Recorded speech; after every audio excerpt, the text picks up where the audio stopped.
कोरोनाच्या पार्श्वभूमीवर सुमारे 6 महिन्यांपासून होत असलेली आर्थिक ओढाताण आणि त्यामुळे लागलेले व्यसन आणि कुठल्याही व्यसनाचा वाढत जाणारा उद्रेक आणि त्यामुळे होणारी चिडचिड आणि या चिडचिडीमध्ये एखाद्याचा खून करेपर्यंत जाणारा मानवी स्वभाव यामुळे अनेक घरांचे नुकसान सुद्धा होताना दिसत आहे। असाच काहीसा प्रकार परतवाडा अंजनगाव रोडवर असलेल्या पथरोड पोलीस स्टेशन अंतर्गत येत असलेल्या भिलोना या गावी घडला। प्राप्त माहितीनुसार 61 वर्षीय रमेश मालवे, आपली पत्नी शोभा, मुलगा बाळकृष्ण आणि सून प्रीती हे आपापल्या कुटुंबासह पाटीलपुरा भिलोना येथे राहत होते। 12 ऑक्टोबर रोजी पत्नी शोभा आणि सून प्रीती हे शेनगाव येथे धार्मिक कामानिमित्त गावी गेले होते। त्यामुळे घरामध्ये रमेश मालवे आणि मुलगा बाळकृष्ण मालवे हे दोघेच होते। 14 ऑक्टोबरचे सायंकाळी 6 ते 7 वाजताच्या दरम्यान रमेश मालवे व मुलगा बाळकृष्ण मालवे याचे घरातील कंट्रोलचे गहू विकल्याचे कारणावरून एकमेकांशी भांडण झाले व त्यामध्ये मारामारी झाली।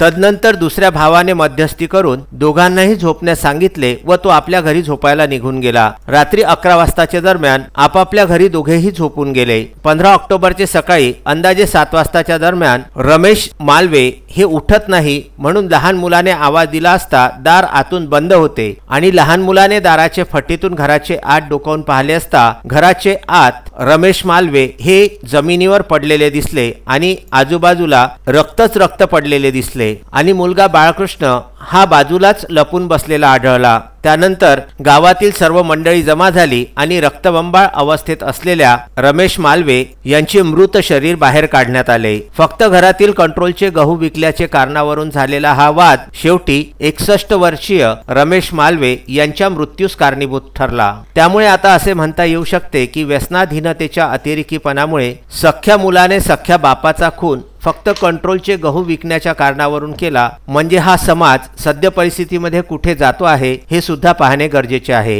एसएन न्यूज नेटवर्क परतवाडा व विदर्भ न्यूज अमरावती करिता पंकज साबूसह नितेश दुबे यांचा हा वृत्तांत।